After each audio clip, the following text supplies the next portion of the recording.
अस्सलाम वालेकुम प्यारे दोस्तों और बच्चों, आज की कहानी का नाम है आती है हाथी के पाँव और जाती है चूंटी के पाँव। मौसम क्या बदला, बीमारियों ने जैसे सब ही घर का रास्ता देख लिया। डॉक्टरों के क्लिनिक पर मरीजों की लंबी चौड़ी लाइनें लगनी शुरू हो गई। बुखार, नज़ला, सर दर्द और मलेरिया जैसी बीमारियां आम हो चुकी थी।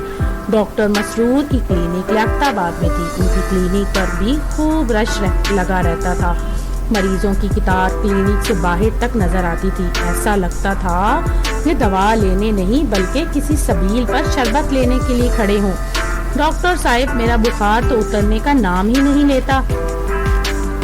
एक मरीज ने डॉक्टर मसरूर से अपना बुखार ना उतरने की शिकायत करते हुए कमजोर आवाज में कहा, जनाब आपको मलेरिया हुआ है, कुछ वक्त तो लगेगा बुखार उतरने में, और वैसे भी बीमारी के मुतल्लिक कहा जाता है कि आती तो हाथी के पाँव है और जाती है चूंटी के पाँव। डॉक्टर मसरूर ने मरीज को दरासा देते हुए कहा और मरीज दवा लेकर अल्लाह मियाँ से अपनी बीमारी के खात्मे की दुआ करते हुए अपनी घर की तरफ रवाना हो गया।